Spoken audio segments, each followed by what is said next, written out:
Teenyville is a fast two-player strategy game of competitive land development. Players attempt to buy, develop, and increase the value of land in Teenyville to benefit themselves over their opponent. Players earn victory points for completing land developments and through special combinations of infrastructure. Players set up the game by taking their preferred colored meeple and marker. They each secretly draw 4 cubes from the bag. Bank balances are tracked by moving the meeple on the money tracker around the perimeter of the rules page.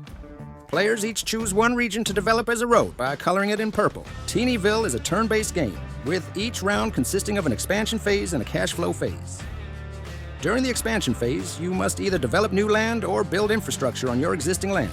To develop new land, simply purchase an empty region on the board that is adjacent to an existing developed region. The circle number is the base value of the land. However, adjacent public lands affect the empty region's value. Adjacent lakes and parks increase the value of the region, but roads will decrease the value. Once purchased, either color it in as a type of public land, or if you plan to build infrastructure on it, color it in as private land using your color. You can pay to build infrastructure on your private land, but all the cubes on a piece of land must be the same color. Different types of infrastructure are represented by wooden cubes of different colors.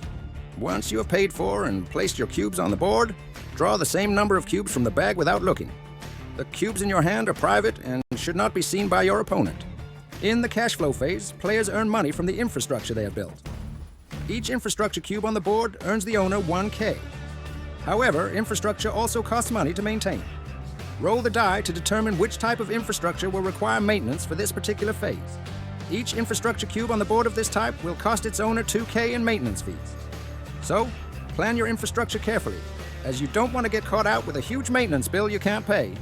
The game ends once it's no longer possible for players to build any more infrastructure or a player's bank balance is 0. Otherwise, start the next round. Players will only earn victory points from their private lands that have been completely built on. So don't spread your infrastructure all over town.